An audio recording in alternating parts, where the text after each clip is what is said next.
Hello everyone. आज देखेंगे हम एडमिनिस्ट्रेशन ऑफ ब्लड के बारे में कि हम पढ़ेंगे कि ब्लड जो प्रोडक्ट है हम कैसे एडमिनिस्टर करते हैं, कैसे ट्रांसफ्यूज करते हैं, है ना, पेशेंट के अंदर। तो उसमें कौन कौन से ब्लड के कंपोनेंट होते हैं, सबसे पहले हम देखेंगे कि कंपोनेंट क्या क्या होते हैं उसके। ठीक है, जैसे कि पीआरबीसी है, हाँ, पैक्ड रेड ब्लड सेल्स है। दूसरा प्लेटलेट ट्रांसफ्यूजन करते हैं, कई बार हम प्लेटलेट्स को ट्रांसफ्यूज करते हैं। और तीसरा जो हमारा कंपोनेंट क्या है, FFP, फ्रेश फ्रोजन प्लाज्मा है। इनके बारे में पढ़ेंगे, कितने देर में एडमिनिस्टर करना चाहिए और कितने दिन तक इनको स्टोर कर सकते हैं। इसके बाद में देखेंगे टाइप्स ऑफ ब्लड डोनर, कि डोनर हम लेंगे तो ब्लड डोनर कहाँ से लेंगे, कौन से वाला ब्लड डोनर लेंगे। तो ये कुछ टाइप्स हैं ब्लड डोनर के, उनके बारे में पढ़ेंगे। फिर पढ़ेंगे प्रिकॉशंस एंड नर्सिंग रेस्पॉन्सिबिलिटीज, की ब्लड ट्रांसफ्यूजन के टाइम हमें क्या प्रिकॉशंस रखने चाहिए और क्या नर्सिंग रेस्पॉन्सिबिलिटीज हमारे पास या हमारे लिए क्या नर्सिंग रेस्पॉन्सिबिलिटीज होनी चाहिए। नेक्स्ट हम देखेंगे इसमें क्या क्या इसके कॉम्प्लिकेशंस हो सकते हैं ब्लड ट्रांसफ्यूजन के बाद। तो कुछ ट्रांसफ्यूजन रिएक्शंस हो सकती हैं, तो रिएक्शंस की क्या सिम्टम्स रहेंगे। फिर देखेंगे हम सर्कुलेटरी ओवरलोड हो सकता है, तो वो कैसे होगा, है ना। सेप्टिसीमिया भी हो सकता है, या फिर कुछ अदर कॉम्प्लिकेशंस हैं जैसे कि पोटेशियम इंक्रीज हो सकता है, कैल्शियम डिक्रीज हो सकता है, और डिजीज कुछ ट्रांसमिशन हो सकता है। तो इनके बारे में आज हम देखेंगे इस टॉपिक के अंदर। तो आइए सबसे पहले हम देखते हैं कि आरबीसी के बारे में, है ना, पीआरबीसी की जो ब्लड कंपोनेंट्स हैं उनके बारे में देखते हैं। तो सबसे पहले पीआरबीसी देखते हैं। तो यहाँ पे देखेंगे हम सबसे पहले पीआरबीसी। पीआरबीसी क्या होता है, packed red blood cell, packed red blood cell. दूसरा है प्लेटलेट ट्रांसफ्यूजन, और तीसरा है आपका एफएफपी। एफएफपी क्या होता है, फ्रेश फ्रोजन प्लाज्मा। ठीक है, अब ये देखेंगे हम इनके बारे में कि ये इंडिकेशंस क्यों होता है, क्यों क्या ट्रांसफ्यूजन होता है, क्यों इंडिकेशंस इनका होता है। ठीक है, क्यों ऐसा ट्रांसफ्यूज किया जाता है। तो आपका जो पीआरबीसी है वो किस लिए ट्रांसफ्यूज किया जाता है, टू रिप्लेस एरिथ्रोसाइट। ठीक है, यानी किसी के अंदर आरबीसी कम हो गई है तो हमें उसमें क्या देना होगा, पीआरबीसी ट्रांसफ्यूज करना होगा। पीआरबीसी का मतलब टू, ये किसके लिए, इसका इंडिकेशन क्या है, टू रिप्लेस एरिथ्रोसाइट्स। एरिथ्रोसाइट को रिप्लेस करने के लिए ये अपन ट्रांसफ्यूज किया जाता है। फिर प्लेटलेट्स क्यों ट्रांसफ्यूज किया जाता है भाई, प्लेटलेट्स क्यों ट्रांसफ्यूज किया जा रहा है। तो प्लेटलेट्स का क्या काम होता है, कोगुलेशन के अंदर हेल्प करता है ना प्लेटलेट्स। तो ये किया जाता है to treat thrombocytopenia and platelet dysfunction. यदि किसी के अंदर प्लेटलेट्स कम होते हैं तो उसको हम क्या बोलते हैं, थ्रोम्बोसाइटोपिनिया। तो टू ट्रीट थ्रोम्बोसाइटोपिनिया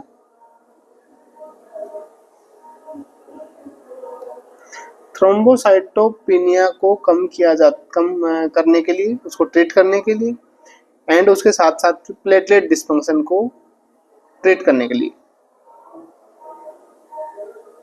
तो इनको डिस्फंक्शन को ट्रीट करने के लिए और थ्रोम्बोसाइटोपिनिया को ट्रीट करने के लिए हमें क्या ट्रांसफ्यूज करने की जरूरत पड़ती है, प्लेटलेट्स ट्रांसफ्यूज करने की जरूरत पड़ती है।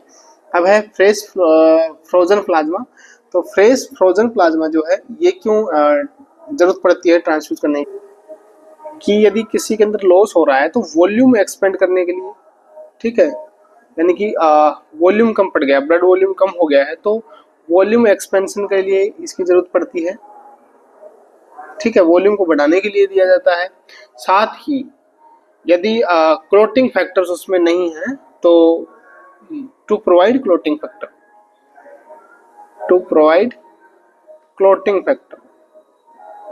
क्लोटिंग फैक्टर जो होते हैं वो आपके प्लाज्मा के अंदर ही होते हैं।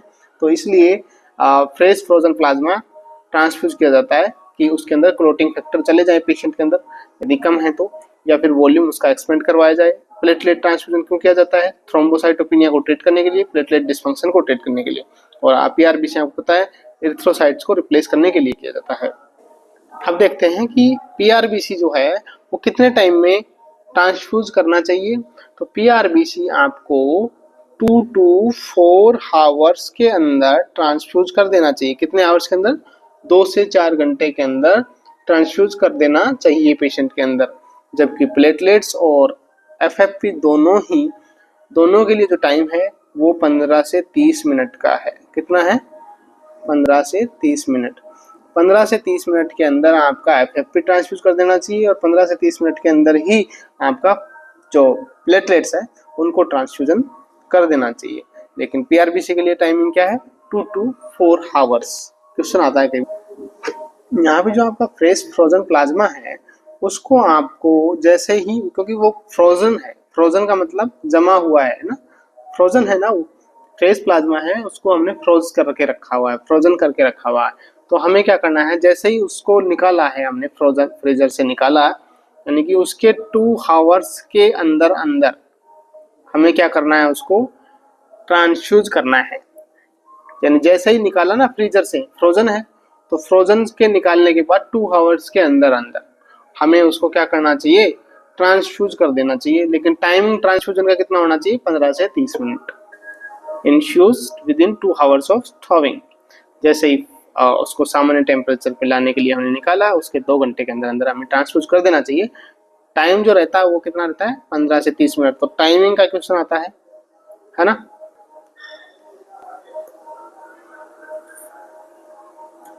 टाइमिंग आपका ये हो गया है। नेक्स्ट देखते हैं अब इसमें, यहाँ पे देखिएगा, हमने देखा कि ये 2 घंटे में, जैसे उस फ्रोजन से निकाला 2 घंटे के अंदर चढ़ाना है, इसको इमीडिएटली चढ़ा देते हैं। ठीक है, immediately, as soon as possible. तो इसको तो इमीडिएट ट्रांसफ्यूजन करते हैं और टाइमिंग उतना ही लगता है 15 से 30 मिनट। इसको हमें वार्म होने के लिए पेशेंट को देते हैं। ठीक है, पहले वार्म होने देते हैं, वार्म होने के बाद 2 to 4 आवर्स के अंदर हमें इन्फ्यूज कर देते हैं ब्लड को। तो यहाँ पे दे रखा है कितनी देर के लिए, तो यानी कि 20 से 30 मिनट। ठीक है, यदि 20 से 30 मिनट में हम ट्रांसफ्यूज नहीं कर रहे हैं पेशेंट ब्लड को, 20 से 30 मिनट के लिए हम रख सकते हैं बाहर। 20 से 30 मिनट के लिए बाद यदि ट्रांसफ्यूज नहीं कर रहे तो इसको वापस कहाँ भेज देना चाहिए? हमें ब्लड बैंक में भेज देना चाहिए। तो ध्यान रहा ये कि टाइमिंग जो है, इन्फ्यूजन का टाइम क्या है? 2 से 4 आवर्स है पीआरबीसी के लिए, प्लेटलेट्स के 15 से 30 मिनट और एफएफपी के लिए भी 15 से 30 मिनट। लेकिन एफएफपी को हम लाए, उसके 2 घंटे के अंदर अंदर उसको ट्रांसफ्यूज करना है ना, स्टार्ट कर देना है, मतलब 2 घंटे के अंदर अंदर। और इसको प्लेट जो है आपका प्लेटलेट्स है, प्लेटलेट्स को तो इमीडिएटली स्टार्ट कर देते हैं, जैसे ही लाए तुरंत लगा दो, है ना। और पीआरबीसी को हम 20 से 30 मिनट के लिए रख सकते हैं, यानी कि 20 से 30 मिनट के बाद यदि हमें नहीं लगा रहे हैं, हम 30 मिनट हो गए हैं और हम सोच रहे हैं कि नहीं लगा पा रहे हैं इसको, तो वापस रिटर्न कर देना चाहिए ब्लड बैंक को। 30 मिनट से ज़्यादा हमारे पास नहीं रखना चाहिए इसको हमारे जो फ्रीजर हैं उन फ्रीजर में नहीं रखना है, जो ब्लड बैंक के फ्रीजर हैं उन्हीं में रखना होता है। दूसरा यहाँ पे देखो, क्रॉस मैच की सब में जरूरत होती है, लेकिन जो एफएफपी है, सॉरी ये जो प्लेटलेट्स है, प्लेटलेट्स के लिए क्रॉस मैच नहीं, रिक्वायर्ड नहीं है, नॉट रिक्वायर्ड। ठीक है, क्रॉस मैच यहाँ पे रिक्वायर्ड नहीं है, लेकिन फिर भी हम क्रॉस मैच करते हैं, फिर भी करते हैं। क्यों करते हैं? क्योंकि इसमें कुछ ना कुछ आरबीसी, एक ना एक आरबीसी इसमें आ सकती है, तो इस वजह से कुछ रिएक्शन ना हो जाए तो हम करते हैं। लेकिन प्लेटलेट्स को ट्रांसफ्यूज करने के लिए कोई भी क्रॉस मैच की जरूरत नहीं होती है, बट प्रैक्टिकली हम इसको करते हैं, है ना। अब देखिएगा कि हमने जैसे पीआरबीसी चढ़ा दी, पीआरबीसी चढ़ा दी, उस चढ़ाने के बाद कितने टाइम कितना ग्राम हेमोग्लोबिन बढ़ जाएगा? तो पीआरबीसी चढ़ाई है तो 1 यूनिट जो है, यदि 1 यूनिट हमने दी है तो 1 ग्राम हीमोग्लोबिन जो है वो बढ़ जाना चाहिए। कितना ग्राम बढ़ जाता है? 1 यूनिट से 1 ग्राम हीमोग्लोबिन बढ़ जाता है। साथ ही 3% हीमेटोक्रिट बढ़ जाता है। हीमेटोक्रिट कितना बढ़ जाता है? 3% बढ़ जाता है ना। और ये हमें वैल्यू कब चेक करनी है? 4 to 6 hours after transfusion. Transfusion के 4 to 6 आवर्स आफ्टर हम देखते हैं कि ब्लड टेस्ट करते हैं, उसमें देखते हैं कि 1 मिनट चढ़ाए तो 1 ग्राम हीमोग्लोबिन बढ़ जाना चाहिए, तो हमारा आउटकम्स क्या है, ठीक है, यानी कि इसका इफेक्टिव रेस्पॉन्स आया है। अब प्लेटलेट्स का इफेक्टिव रेस्पॉन्स जो है, इफेक्टिव रेस्पॉन्स कब चेक करते हैं, 1 आवर्स के बाद, जैसे ट्रांसफ्यूजन के 1 आवर्स आफ्टर, एंड उसके बाद करते हैं हम 18 से 24 आवर्स आफ्टर ट्रांसफ्यूजन। ट्रांसफ्यूजन के 18 से 24 घंटे बाद और 1 घंटे बाद हम देखते हैं। तो इसमें क्या होता है, 1 यूनिट यदि हमने चढ़ाई है ना प्लेटलेट्स, तो इससे कितना प्लेटलेट्स बढ़ जाना चाहिए, 5000 से लेके और 10,000 सेल पर क्यूबिक mm बढ़ जाना चाहिए, है ना। तो हमारा इफेक्टिव रेस्पॉन्स आया है, यानी कि हमने चढ़ाया उसका रेस्पॉन्स इफेक्टिव है। और जो आपका FFP है, इसका इफेक्टिव रेस्पॉन्स जानने के लिए, इसका इफेक्टिव रेस्पॉन्स कैसे पता करेंगे हम, कि हमने चढ़ा दिया तो इफेक्टिव रेस्पॉन्स हम चेक करेंगे पर्टिकुलरली, मतलब कोगुलेशन स्टडी करके। इसके वजह से कोगुलेशन स्टडीज के, क्योंकि हमें किस लिए दिया था ये हमने, ताकि वॉल्यूम और क्लोटिंग फैक्टर्स को प्रोवाइड करवाने के लिए। तो कोगुलेशन स्टडीज हम इसमें देखेंगे। कोगुलेशन स्टडी में क्या क्या देखते हैं, पीटी एंड एपीटीटी। हमने आपको नॉर्मल वैल्यू में बताया था कि पीटी प्रोथ्रोम्बिन टाइम और एक्टिवेटेड पर्सन थ्रोम्बोप्लास्टिन टाइम का नॉर्मल वैल्यू कितना होता है ना। तो ध्यान रखिएगा, नहीं देखा है तो आपने वो वीडियो देख लीजिएगा। इसके साथ साथ हमने जो हाइपोवोलेमिया है, हाइपोवोलेमिया जो है वो रिसोल्व हुआ कि नहीं हुआ, तो ये चीज देखेंगे तो हमें पता लगेगा इफेक्टिव रेस्पॉन्स इसका आया है। हमने सभी के अंदर RH एंड ABO ग्रुपिंग करनी है, क्रॉस मैच ABO ग्रुपिंग से क्रॉस मैच करवानी है ना। RH cross matching and ABO cross matching करवानी है, लेकिन क्रॉस मैच की जरूरत किस में नहीं पड़ती है, प्लेटलेट्स यदि ट्रांसफर कर रहे हैं तो उसमें क्रॉस मैच की जरूरत नहीं पड़ती है, लेकिन फिर भी हम करते हैं, क्योंकि कुछ कोई ना कोई एक आध इसमें RBC रह जाए तो उससे कोई भी रिएक्शंस हो सकती है। तो हमने इनके कंपोनेंट पढ़ लिए हैं। इसके अलावा भी कुछ कंपोनेंट्स होते हैं जिसका नाम है, जैसे कि एक है क्रायो प्रिसिपिटेट। क्रायो प्रिसिपिटेट है, ये एक फॉर्म ऑफ FFP है, फ्रेश फ्रोजन प्लाज्मा का ही एक फॉर्म है, जिसके अंदर क्या करते हैं, हम इसको स्टोर कर सकते हैं फॉर 1 ईयर। 1 ईयर तक हम जो FFP है उसको स्टोर करके रख सकते हैं, लेकिन जैसे ही हमने एक बार इसको निकाल लिया है उसके बाद इसको ट्रांसफ्यूज करना रहेगा। ठीक है, एक बार निकालने के बाद ट्रांसफ्यूज करना पड़ेगा, लेकिन स्टोर कितने टाइम तक रख सकते हैं इसको, 1 साल तक के लिए स्टोर करके रख सकते हैं। इसको बोला जाता है क्रायोप्रिसिपिटेट। ठीक है, क्रायोप्रिसिपिटेट क्या है, एक फॉर्म ऑफ FFP है, फ्रेश फ्रोजन प्लाज्मा का ही एक टाइप है, और ये यूजुअली किस लिए किया जाता है, जो क्लोटिंग फैक्टर्स हैं उसके लिए। और इसमें कौन से क्लोटिंग फैक्टर्स होते हैं, मोस्टली क्लोटिंग फैक्टर्स के लिए किया जाता है ट्रांसफ्यूज। कौन से clotting factor, mostly clotting factor number 8 and fibrinogen, ये क्लोटिंग फैक्टर्स के लिए इसको ट्रांसफ्यूज किया जाता है। अब बात करेंगे हम टाइप्स ऑफ डोनर की।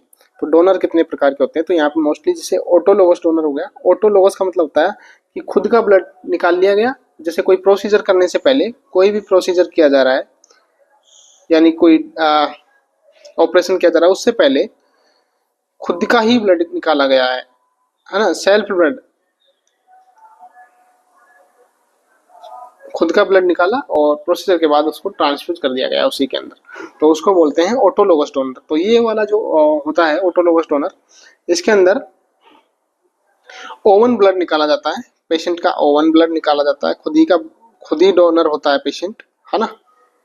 और कोई भी शेड्यूल्ड प्रोसीजर है उससे पहले निकाला जाता है। इसके अंदर एक और चीज है कि कब से निकालना स्टार्ट कर देना चाहिए blood. should be being within 5 weeks of procedure, 5 weeks of the transfusion। मान लो उसको ट्रांसफ्यूज करना है, तो उस ट्रांसफ्यूज करने का जो टाइम है उसके 5 वीक के अंदर अंदर हमें स्टार्ट कर देना चाहिए और एवरी 3 डेज बाद निकालना चाहिए ना, यानी कि एवरी 3 डेज के बाद हमें ब्लड निकालना चाहिए। 3 डेज, एवरी 3 डेज का मतलब जैसे आज निकाला है तो कल नहीं निकालेंगे, परसों नहीं निकालेंगे, तो 3 दिन के अंतराल बाद फिर वापस निकालेंगे, है ना। ऐसे निकालेंगे हम इसमें ब्लड। और कब तक निकालेंगे कि 3 days before transfusion, 3 days before transfusion तक हम इसमें ब्लड निकाल सकते हैं। हर 3-3 दिन के गैप में ब्लड निकालेंगे। और स्टार्ट कब करना है, 5 weeks of transfusion, with in 5 weeks, with in 5 weeks जो है ट्रांसफ्यूजन के उसमें स्टार्ट करना है। स्टॉप करना कब करना है, 3 डेज बिफोर ट्रांसफ्यूजन। तो ऑटोलोगस वाला कौन सा पेशेंट हो गया, खुद का ब्लड, यानी कि जैसे पेशेंट है, ये पेशेंट है, इसका कोई प्रोसीजर होने वाला है, तो इसका प्रोसीजर होने वाला है 5 वीक बाद, है ना। 5 वीक बाद इसको ब्लड की जरूरत पड़ेगी कोई प्रोसीजर में। तो आज से इसका पेशेंट का ब्लड निकालना स्टार्ट कर देते हैं। और कितना निकालेंगे, थोड़ा थोड़ा करके निकालेंगे क्योंकि इसका हीमोग्लोबिन लेवल कम ना हो जाए।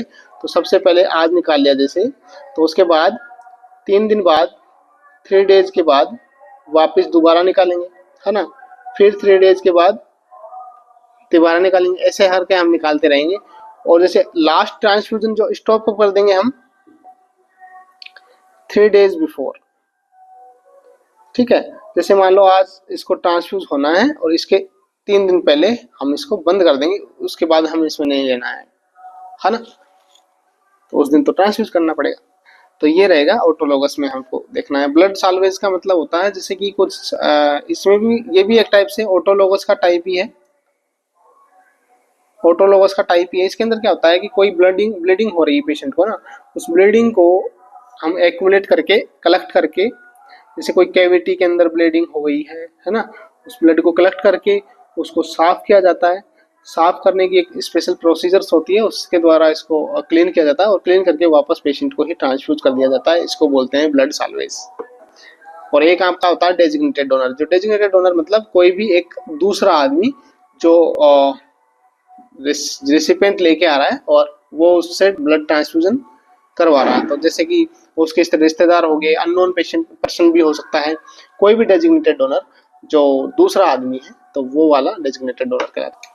अब बात करते हैं हम कंपेटेबिलिटी, ठीक है। कंपेटेबिलिटी का मतलब है हम जो अनुकूलता देखेंगे। क्या, अनुकूलता, यानी कि पेशेंट का रिसिपिएंट और डोनर जो है उनके अंदर हम क्या चीज देखेंगे, तो वो कंपेटेबिलिटी हो जाती है एक तरीके से। तो इसके अंदर देखेंगे हम कंपेटेबिलिटी एक चार्ट देख लेते हैं। जैसे कि ये डोनर है, इधर डोनर है, और ये आपके क्या है, रिसिपिएंट है, इधर आपके रिसिपिएंट है। अब देखिएगा ब्लड ग्रुप में कितने टाइप का होता है, ए बी एंड ओ। यहाँ पे भी हम देख लेते हैं ए बी एंड ओ। तो ये ब्लड ग्रुप होते हैं, ये रिसिपिएंट है, ये सारे क्या है, रिसिपिएंट है ना। और ये क्या है, आपके डोनर है, ये क्या है, आपके डोनर है। अब यहाँ पे देखिएगा,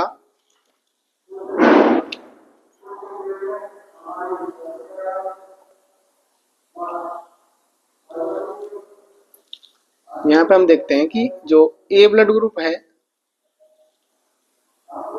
वो किसको दे सकता है ब्लड ग्रुप, बी किसको दे सकता है, ए बी किसको दे सकता है, और ओ किसको दे सकता है। अब यहाँ पे देखेंगे ए जो है ए को दे सकता है, ये इसके कंफर्टेबल है, यानी कि इसके अनुरूप है। तो ए ब्लड ग्रुप ए वाले ब्लड ग्रुप को दे सकता है। ए वाला डोनर जो है वो रिसिपिएंट बी को दे सकता है क्या, नहीं दे सकता। किसको दे सकता है, ए बी को दे सकता है ना, इसको भी नहीं दे सकता। अब यहाँ पे देखिएगा बी जो है बी वाला ब्लड ग्रुप किसको दे सकता है? ए को दे सकता है, नहीं दे सकता। बी को दे सकता है, हाँ, और ए बी को भी दे सकता है। ओ को नहीं दे सकता। ए बी किसको दे सकता है? ए को नहीं दे सकता, बी को भी नहीं दे सकता, ए बी को दे सकता है और केवल ए बी को दे सकता है। और जो ओ ब्लड ग्रुप है वो ए को भी दे सकता है, बी को भी दे सकता है, ए बी को भी दे सकता है और ओ को भी दे सकता है। अब यहाँ पे देखने वाली बात यह हो गई कि जो आपका ओ ब्लड ग्रुप है ये क्या हो गया? Universal donor. Universal donor. अब यहाँ पे देखिएगा ए बी जो है ना ये सभी से ले सकता है ब्लड, तो ए बी क्या हुआ आपका? Universal recipient. A B blood group तो यूनिवर्सल रेसिपिएंट है और ओ ब्लड ग्रुप क्या है? यूनिवर्सल डोनर है। लेकिन अब तक चक्कर पड़ता है कि नेगेटिव या पॉजिटिव।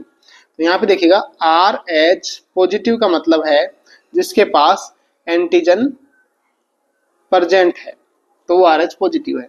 आर एच नेगेटिव का मतलब एंटीजन उसके पास नहीं है, तो जिसके पास एंटीजन ही नहीं है तो एंटीबॉडी बनेगी ही नहीं, है ना। तो यहाँ पे देखिएगा कि जो आर एच नेगेटिव है ना इसके पास एंटीजन नहीं है, तो ये आर एच पॉजिटिव वाले को दे सकता है ना ब्लड ग्रुप? तो हाँ, दे सकता है। आर एच नेगेटिव वाला पॉजिटिव वाले को दे सकता है, याद रखने की चीज ये है। लेकिन पॉजिटिव वाला नेगेटिव वाले को नहीं दे सकता, क्योंकि इसके पास तो एंटीजन है। एंटीजन ये चला जाएगा, एंटीजन इसमें चला जाएगा तो एंटीबॉडी बन जाएगी।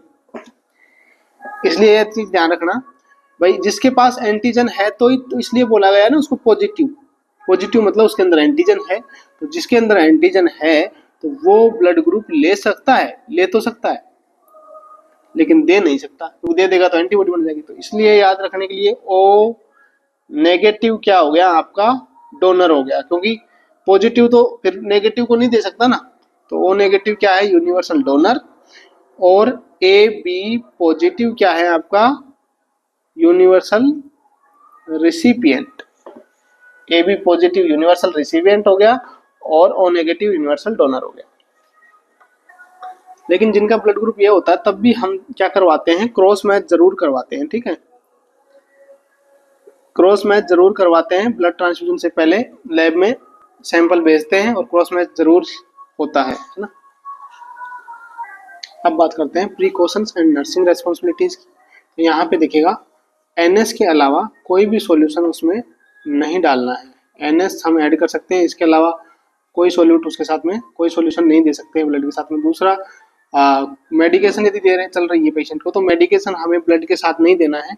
मेडिकेशन ब्लड के एडमिनिस्टर से पहले हमें देना है, ब्लड एडमिनिस्ट्रेशन से पहले, ठीक है। यदि ओरल मेडिकेशन हैं तो ओरल मेडिकेशन है तो आपको 30 मिनट्स बिफोर देनी है, ब्लड ट्रांसफ्यूजन के 30 मिनट्स बिफोर देनी है, ठीक है।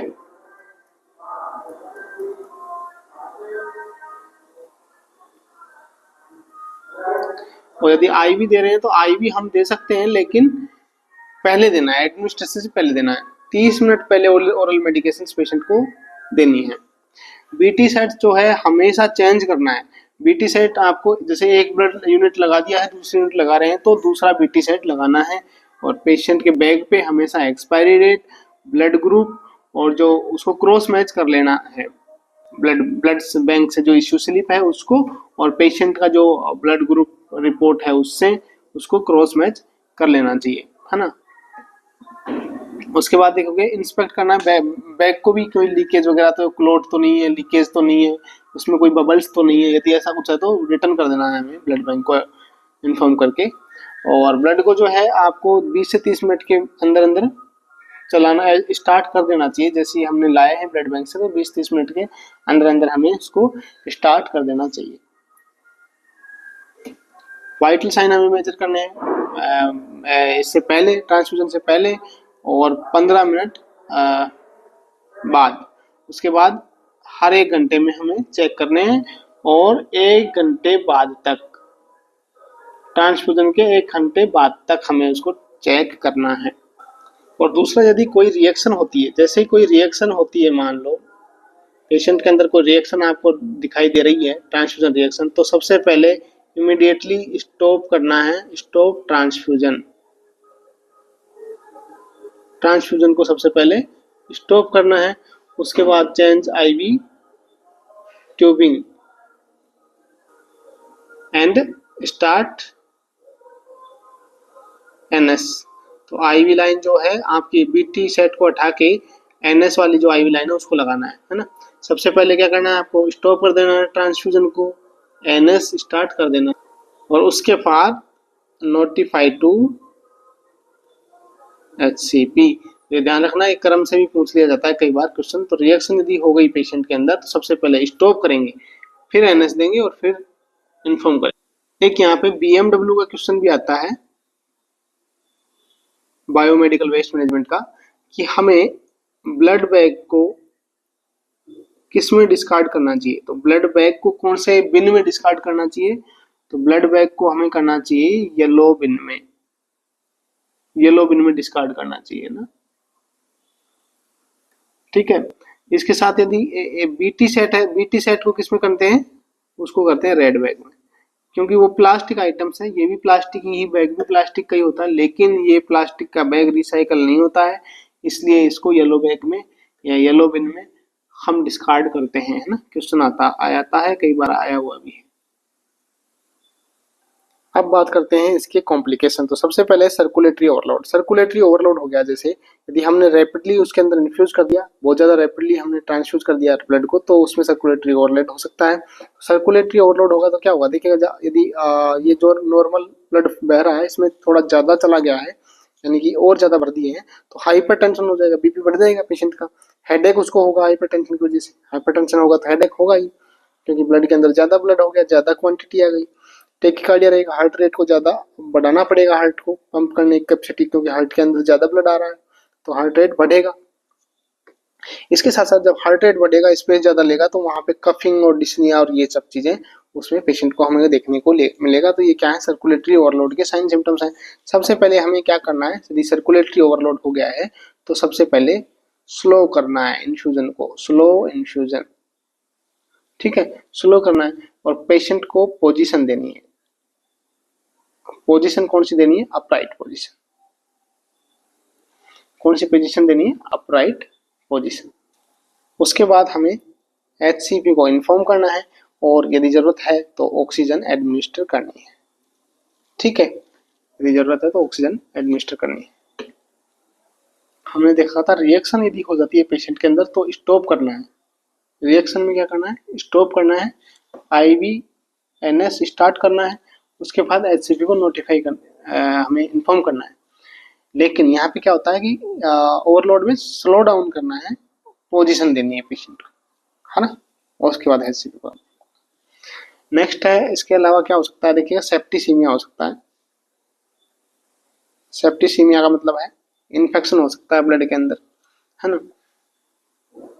यदि कोई कंटामिनेटेड माइक्रो ऑर्गेनिज्म उसके साथ चले गए ब्लड के साथ तो ये उसको सेप्टिसीमिया हो सकता है। और सेप्टिसीमिया के अंदर हमें क्या मिलेगा पेशेंट के अंदर, देखो हाइपोटेंशन हो सकता है, पेशेंट में हाइपोटेंशन मिलेगा, इसके साथ साथ डायरिया होगा,